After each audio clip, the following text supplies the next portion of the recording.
when Dan asked me to speak about leadership, I started thinking about what does it mean to be a leader, right? And I've written about this in the past, but then I started thinking about like what was my journey, and then it got me thinking. I'm like, it was a journey. It's truly a journey and into where you are. Now we're gonna get into a bunch of different how leaders are built, but I want to share the story that really kind of resonated with me when the idea of what leadership means. And for those of you who served the military, you probably have a good understanding of where I'm going with this. I was in boot camp. I was in Navy boot camp, and we all had jobs to do every day, right? And there's this thing we called field day, which is cleaning the barracks, the berthing area from the top to the bottom. And at one point, we were kind of just done. The company commander, who's the drill instructor, if you will, for those that Navy's called company commander, was not in the room or whatever. He was out doing his thing. And a bunch of guys started slacking off, kind of doing whatever. And we had this one recruit who was in charge of us, right? Of cleaning specifically.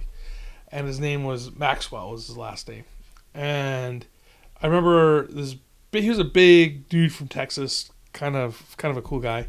And all of a sudden this voice comes from the company commander, senior recruit Maxwell, front and center. So he comes running over. He's like, "What are you doing?" And Maxwell's like, "Hey, I'm cleaning the whatever, company commander, sir." And he goes, "Yeah, but why are these guys not?" Right? And he points at a bunch of other sailors that were just sitting around doing nothing. And he's like, "Well, I'm doing it." And the company commander fired him on the spot of being the guy who was supposed to be leading these group of men into this task of cleaning the berthing area. And it wasn't because Maxwell was doing a bad job of cleaning, because he was doing that and he was doing more than he probably should be doing. He was doing a bad job of leading the troops to do what they're supposed to be doing. And the exercise in cleaning that room wasn't about cleaning the room, which was the result of it. The exercise in that room during these times is, can you work as a team? And then can you lead efficiently as a recruit? Can you lead that team efficiently? And that's why I share that story. It's not about Maxwell doing a bad job. It's not about the company commander going crazy over something that doesn't seem right. It's about thinking about what does it mean to be a leader when you are put in charge. Right? Now, there's nothing wrong with being a leader who rolls up his sleeve or her sleeve and gets dirty with the troops. That has to occur. But you also have to know when to delegate. You also have to know when to administer, and you also have to know when to praise and also to correct. And that's all part of leadership. So today we're going to take a deep dive into the leadership journey, the peaks and the valleys of what it means to go through this. And the test, as the word of the day, right, is your resilience or your anti-fragility of being a leader. And we have natural leaders, which we could talk about, whether it's truly natural. And we have nurtured leaders, right? And we have people who you wouldn't think would be a leader that get built up. Let me see if I can work the keyboard here. So leadership is definitely a growth process, right? And whether you are a natural quote-unquote leader or somebody who has to learn how to be a leader, it's a growth process. Because those that are natural leaders, those that have the charisma naturally that people are attracted to, could become failed leaders pretty quickly, right? Those that don't have the natural charisma can learn how to lead an organization and a team. And we've heard of these, like the guy who was leading, now I lost his name off the top of my head, the guy who was leading GE after Jack Welch left, right? You don't hear about him, right? But he actually did a better job of increasing GE's stock and processes with Six Sigma after Jack Welch left. Matter of fact, he was the guy that I think created Six Sigma, if I remember correctly. And so we don't necessarily hear about these non-charismatic leaders, if you will, right? They're still charismatic in their own way, but they're those that, like Jack Welch, and some people will even say Jack Welch isn't as good a leader as this other guy was, right? So leadership is filled with peaks, right? Where we get to the top, where we think we're at the top, and I call those false summits. Right? You're if you ever hiked and you get to the top, you're like, oh, I'm to the top. You're like, no, there's more to go. Right? And it's also filled with valleys. And, there are times when you need to lean on others to be able to help you go through those valleys. So when you get into inherent traits of emotional intelligence, which we talked about earlier today, visionary thinking, resilience, and humility, actually, often characterizes that natural leader. Historic figures like Winston Churchill, Abraham Lincoln, they exemplify these qualities through their ability to unite and inspire us during times of crisis.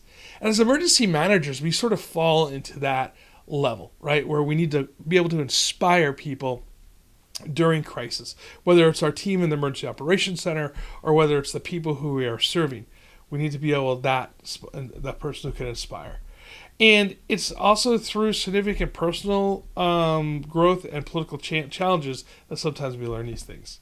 So competent leaders, our contemporary leaders, such as Jacinda Ardern, Elon Musk, Angela Merkel, they all share similar traits that demonstrate compassion, bold vision, and pragmatic decision-making in the face of those modern-day challenges. And so where we really see leaders thrive, right? Anybody can be a good leader, I'm going to put that in air quotes, if you will, during blue sky days, right? Because there's no stress, people are normally happy, and it's during those gray sky or black sky days when leadership really needs to be taken. We can think of again, Winston Churchill is a great example when Britain was at the cusp of losing the war, right? A bunch of setbacks occurred, and he was able to rally the whole island of Britain, of England and Scotland and Wales and Ireland to come together to fight as one Britain to fight back the Nazis. And I think that's one of those things that's really kind of important. We saw this on 9/11 with George Bush and with Rudy Giuliani in New York City coming together and rallying the America around them when it came to this crisis. But it's blue sky days, I think, sometimes are harder to be a good leader because you have to have those traits when people aren't under stress looking for leadership. And so this is when we talked about the concept of emotional intelligence. And I think Jenny talked about it too. I think that Dr. McGlover got into emotional intelligence, what it truly is, and it's connecting deeply with people, all right, and understanding how people can interact with each other, right, and then not coming across as being this brutish person when you're looking at others, and have a little bit of empathy for your people who work for you. And then the other portion of it, though, is visionary thinking. Right? How broad are you thinking when you're talking about projects, right? Is there an end to the project? So if I said to you, for example, hey guys, we're going to build this emergency operations plan, right? This EOP.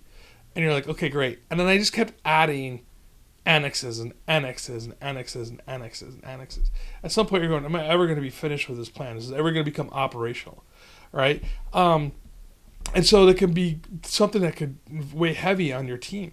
So you have to have visionary thinking of understanding how this looks and how we can make things operational to allow your team to see that there is going to be a path to success.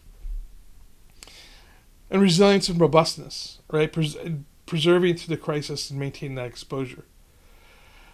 The other aspect of it is you're going into fostering these strong relationships, and there's also weak relationships, but the strong relationships are showing empathy and actively listening to your team. And then manage conflict effectively. I think you lose teams, there's always going to be conflict, right? There's never going to be a time when everybody 24/7, 365 gets along and agrees on every aspect. I mean, heck, Dan and I were just talking about the renaming of EMI, and that right there is a sore point. For some people, get some, you'll lose that conversation, right? For others, they're like, hey, whatever about it, and then still others, are the other side supporting it 100%. So, there is conflict to affect, but how do you take a controversy like that and still be able to build consensus and move people forward? That is where leadership comes into play.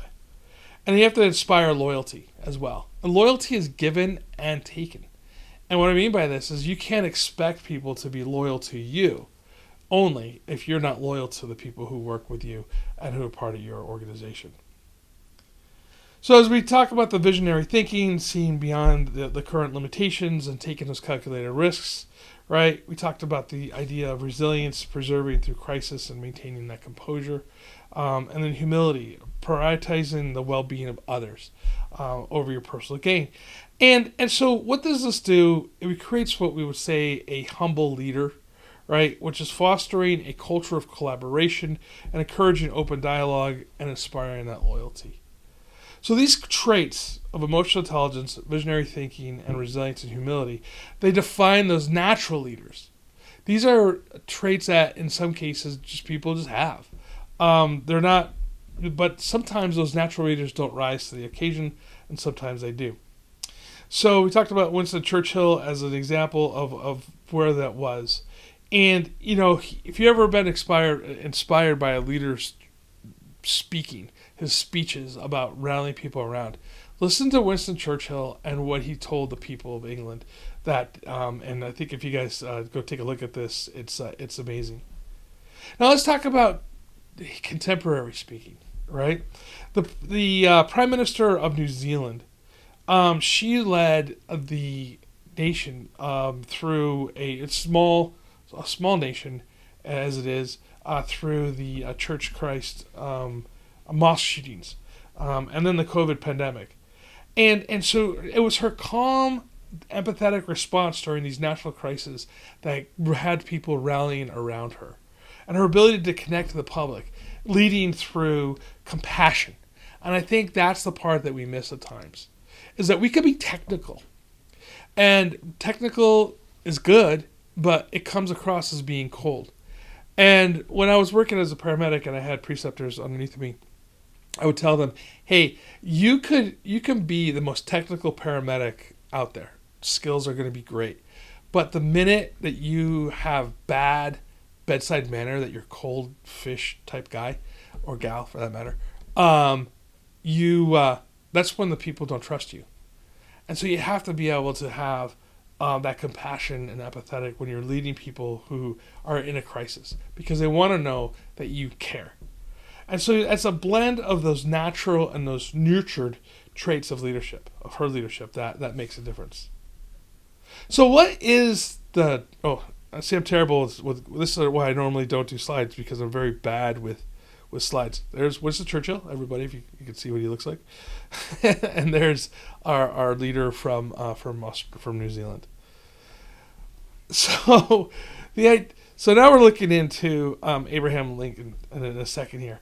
The idea that leadership can be learned and cultivated through experiences and changes is the notion that influential leaders that can be born with inadequate qualities, right? And instead, it says that leadership skills can be developed through deliberate practice and patience. And this is where you kind of come into Lincoln. Lincoln wasn't necessarily the person who you'd think of as being that natural leader. Although some people say he was a very compassionate person. He was kind of an awkward individual growing up. He grew up very, very dirt poor, and he had those issues going on. And we're going to talk about how he overcame those to become a leader.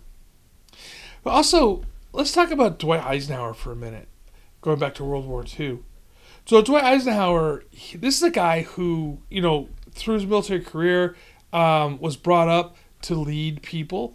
He wasn't necessarily the best guy in the class all the time. He had some issues in the back coming up through the ranks, but his tenaciousness is what got the higher ups to be really thinking about who he was and how he was as a leader. He always took care of his troops as a young officer in the Army, and then of course we always know those famous photos of him before sending the boys over to Europe, or over to the European continent on D-Day. Eisenhower rose to become the supreme commander of Allied forces in World War II, and was marked by his ability to adapt to complex circumstances. And that's the part that I think people forget, is that, again, going back to Blue Sky days, I don't want to say anybody can lead during Blue Sky days, but it's way easier, right? But when you have complex issues that are facing you, and you're able to stay calm within that storm, right? That is where people are taking a look at that leadership. And Eisenhower's training through the academy, and then being a young officer, and being able to take his young troops underneath him when he was a young officer, and to be able to be very empathetic towards them, really built that aura of his ability to lead, which is it's a true aura. And so, how did he do this? Well, he learned through mentors. Eisenhower was mentored by like General Fox, Connor, who helped him understand the importance of strategy, diplomacy, and political acumen.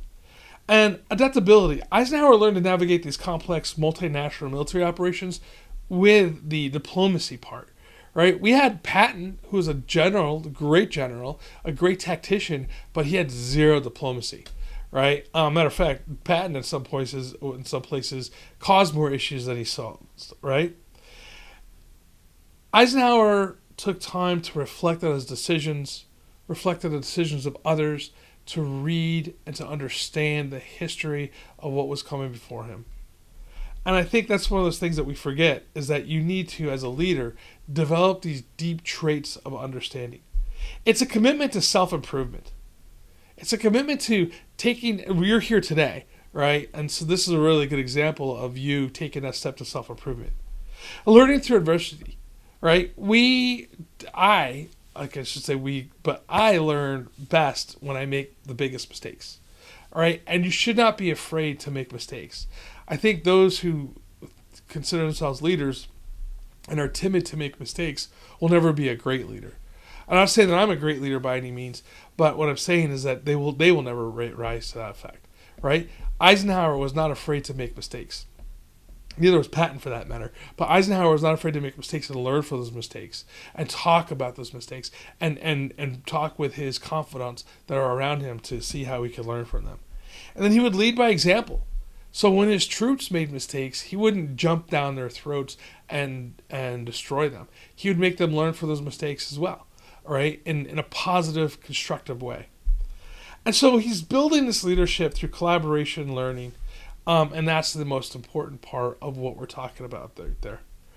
And then how you develop in these traits? Well, these are the steps that you want to take. Collaborate, team building, right? Deploy leadership style by fostering a culture of collaboration, all right, and teamwork, and ensuring that when people make mistakes, that you're not berating them for making those mistakes, that you're learning together as an organization from those mistakes. I always say, hey, when mistakes are made, especially during training, mistakes are made, no one is dying that day. No one has, you're not losing billions of dollars in that day. Those things are fixable, right?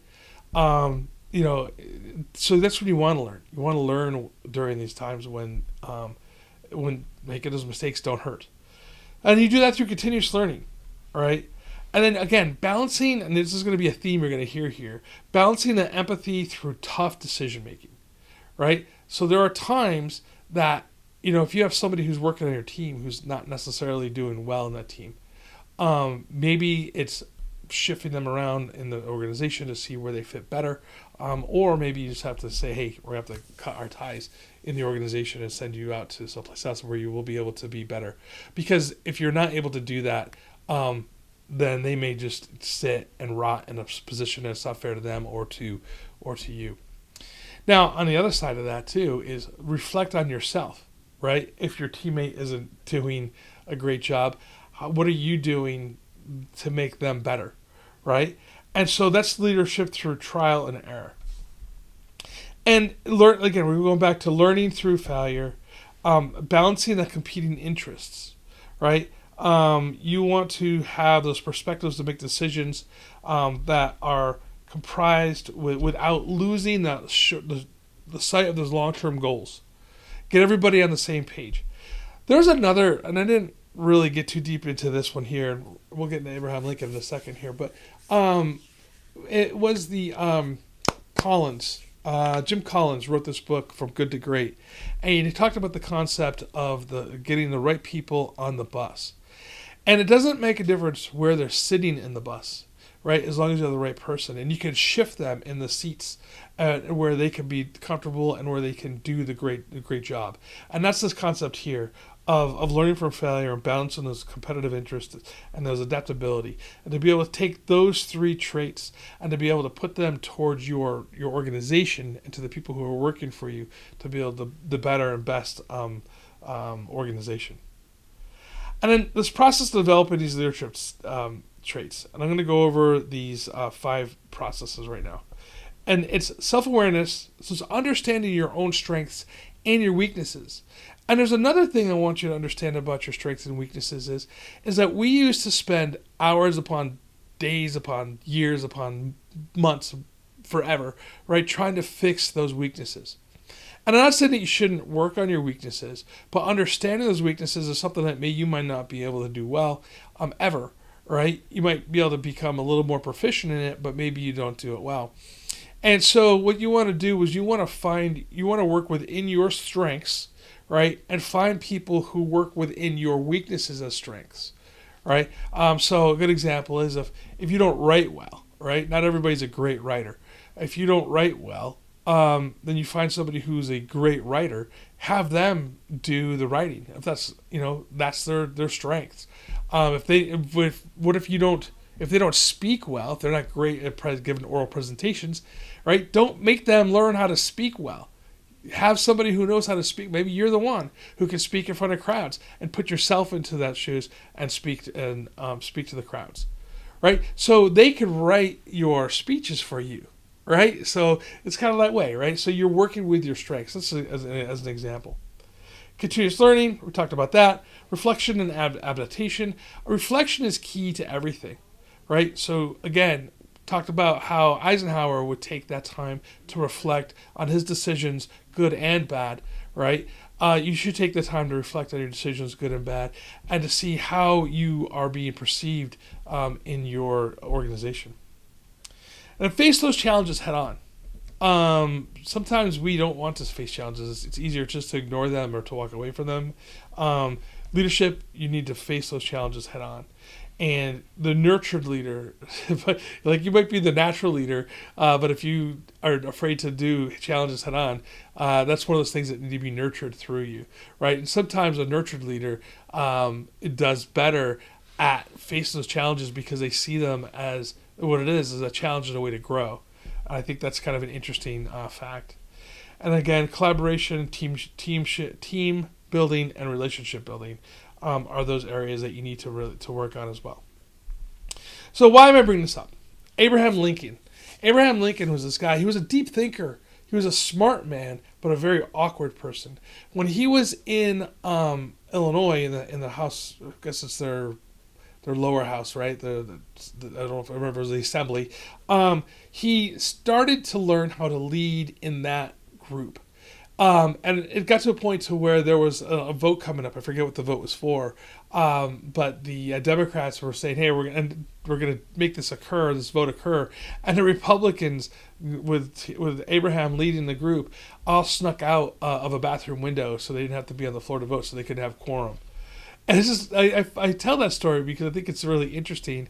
Number one, it's funny. And number two, that was like Lincoln's first kind of move into leading other men in this organization in the Republican Party, because they didn't know what to do, and Lincoln's like, hey, let's sneak out the window. So also what he did is Lincoln was humble enough to take a look at these decisions as being reckless. He talks about this as that was a reckless decision, and he learned from them that sometimes you have to confront your problems head on and not run away from them. And he was able to get this through, and the vote went their way later on. Now, Lincoln's idea of building a team, which we talk about the idea of collaboration and relationship building. If you've ever read the book, there's Team of Rivals, as what he created.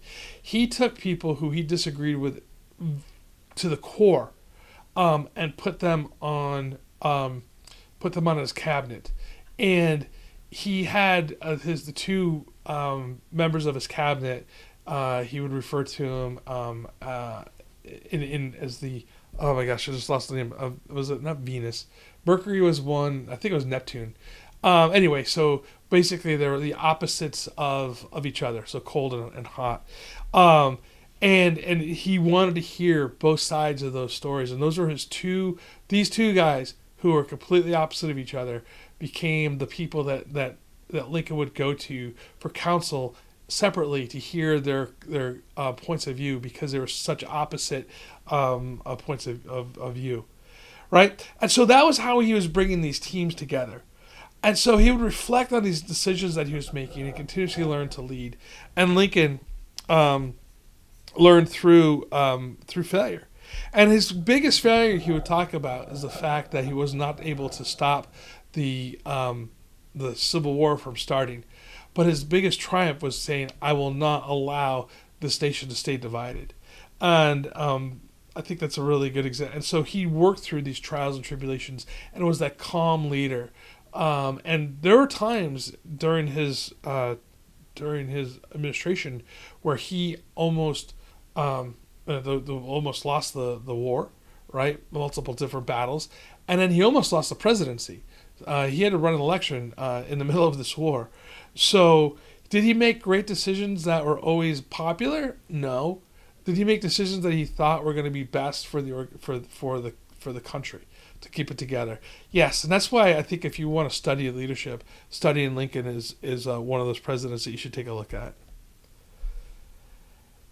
Trials and mountains, stepping stones for leadership, and what I'm saying here is that not everything that you see is always positive.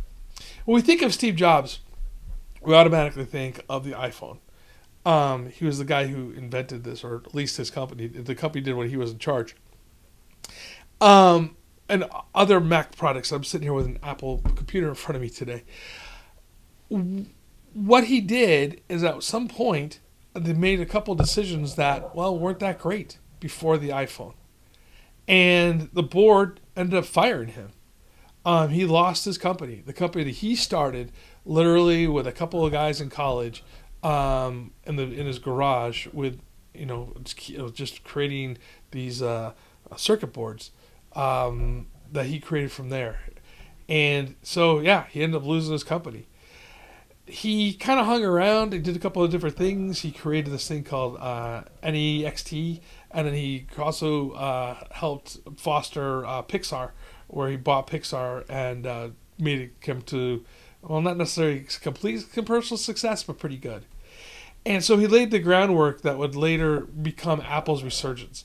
And so he was able to get back his company, became the CEO of Apple again, did kind of a crazy hostile takeover, if you will, back of his company, because he already still had stock. He just didn't have control. Was able to get control, returned to Apple, fired that board basically, and then he changed leadership and made it to what it is today.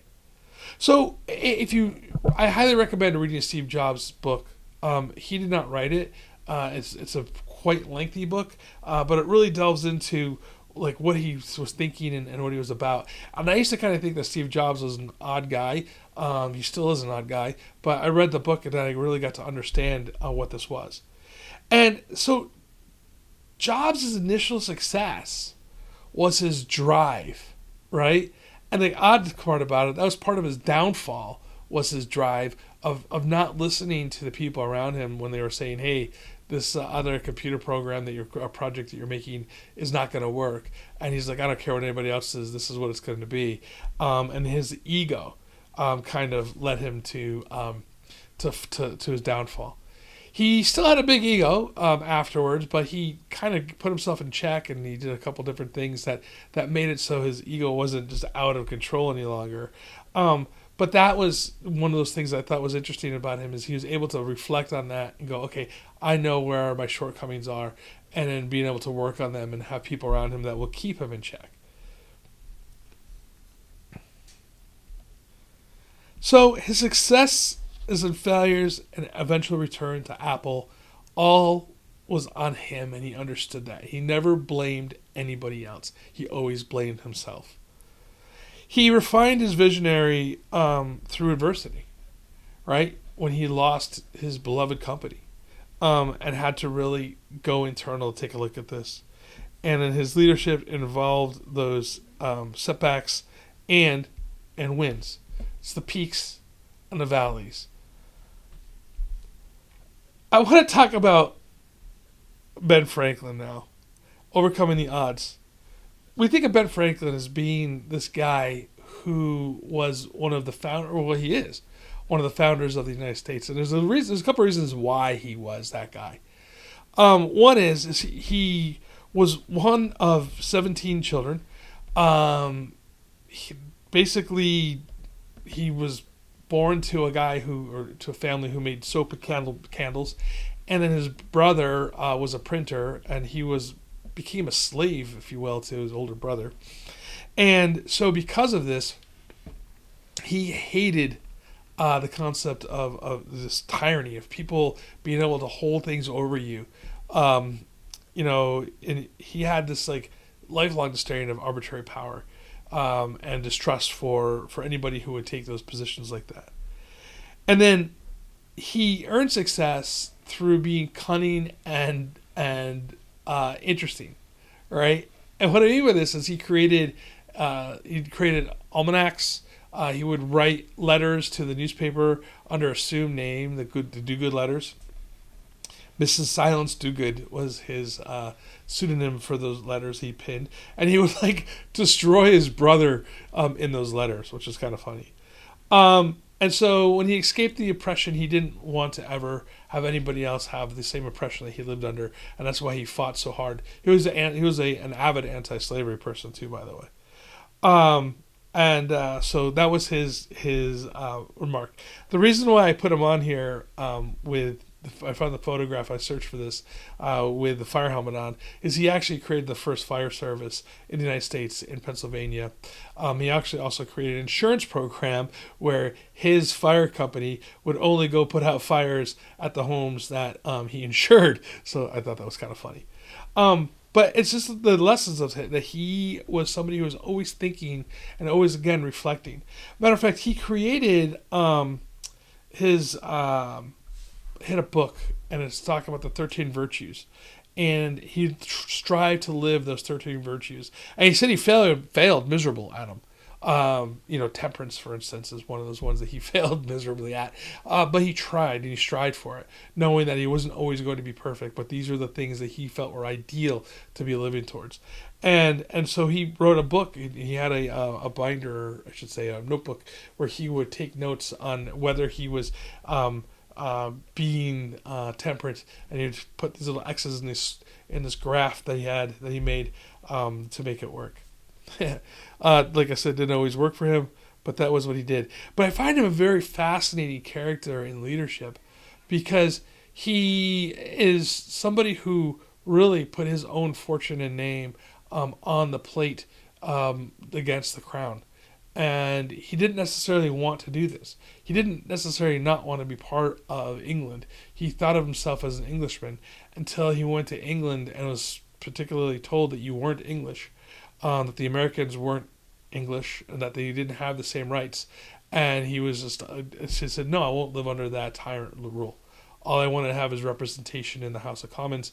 And then they wouldn't give it to him. And he came back and said, all right, I side with Boston, and we're going to go to war. Fascinating character in history. Elon Musk, I brought in. He's a controversial figure now, right? It's odd that he went from being the rising star, everybody loved Elon Musk, to now, for sure people on the left hate him. I'm not sure, it was kind of an odd fall. But the interesting thing about this guy is every struggle and every mistake that was made that he learned from. And we talk about the mistakes that were through Tesla, early stages of Tesla not working out well, and now it's what the most used electric car in the United States, possibly of the world. And then SpaceX. All of those rockets that exploded didn't work correctly, and now he has a space program that is envious, or is envied, I should say, by NASA. which is it's really kind of interesting to see that dynamic. SpaceX is beating out Boeing when it comes to the rockets right now, and they're going up into space with the first space tourism rocket that went up. I think it was this weekend or last weekend.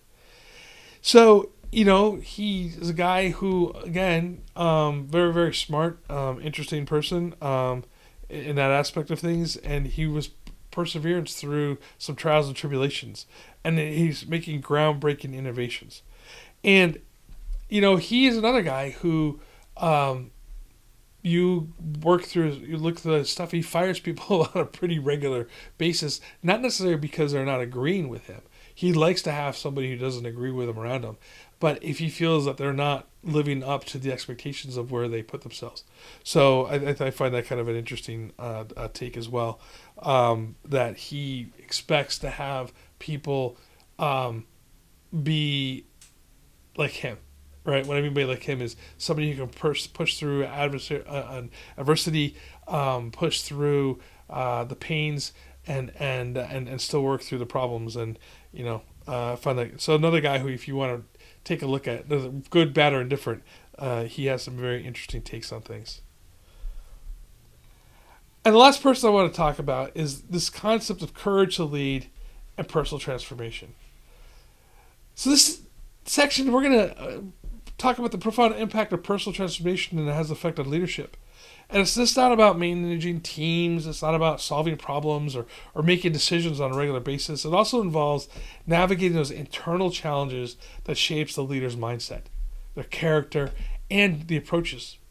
And many leaders find that their most significant obstacles is not the external, right? And this is kind of goes back to Elon Musk. He never looks external for the mistakes. He's always looking internally. And that's what I was talking about. The people who he tends to relieve do not look internally for where things are going wrong. They look for the external. And this personal transformation is how leaders grow through introspection, right? Learning from the past experiences, and embracing their vulnerabilities. And through these inner growths, they'll cultivate that emotional intelligence, the empathy, and self-awareness necessary to lead others effectively. And I'm going to crush her name, and I feel really bad. Malala Yousafzai, I think is how you say it. She was a young girl in Afghanistan, and she was 15 years old at the time when she started when the Americans invaded Afghanistan, and then she started saying that there was hope for her, hope for girls, and that all she wanted to do was learn. And her mom was teaching her secretively because it was against the law for girls to learn by the Taliban. And so she challenged the Taliban's rulings and said, okay, she had the hope from America's coming in here. And so she stood and she started challenging and standing up for her beliefs. At 15 years old. At 15 years old, the Taliban tried to make an assassination attempt on her. And they were able to move her family out of Afghanistan. And I believe they landed in India, is where they're living now. And so she's become the global symbol of education for girls in these areas. And it's because she stood firm on her beliefs, that she stood firm during a time when she could have been killed, and they tried to. And then she became this beacon of hope and of light for girls all around the world, of how they can become better and how they can fight for what they need to have for themselves. And so this is why I thought that she was great as a young girl, as a leader, going to the UN and speaking about the atrocities that were happening in Afghanistan during that time. So we've reached the end of our discussion here on the leader's journey, and I want to leave you with this thought. And leadership is not a title. Manager is a title, director is a title, but leader is not a title. It's a destination. It's not a fixed state, right? It's a continual evolution of yourself. The peaks and valleys that you experience make you a better leader, and it makes you think harder and makes you resilient, anti-fragile, robust, whatever word you want to put in there. I like to use anti-fragile. The leadership is defined on how you'll navigate successes and failures, and adversity and triumph. And as you uplift those around you and how you learn and adapt along the way, that is what leadership is. Remember, the leadership is about people, about process, about progress. And to be effective leaders, we must embrace the change, seek knowledge, and remain resilient in facing those challenges. And we are all on this journey together. So if you ever need to reach out to me and talk to me, I'm sure Dan will give you the same courtesies, reach out. Reach out to the people that are in this group with us today. Because everybody here has the ability and are leaders in the field of emergency management. It's not about progression. It's not about perfection. It's about progression. So let's keep growing. Let's keep learning. Let's keep leading. I want to lead you with this one quote. And it's by J.K. Rowling. It is impossible to live without failing at something, unless you live so cautiously that you fail by default. Thank you for your time, and let's talk. Awesome.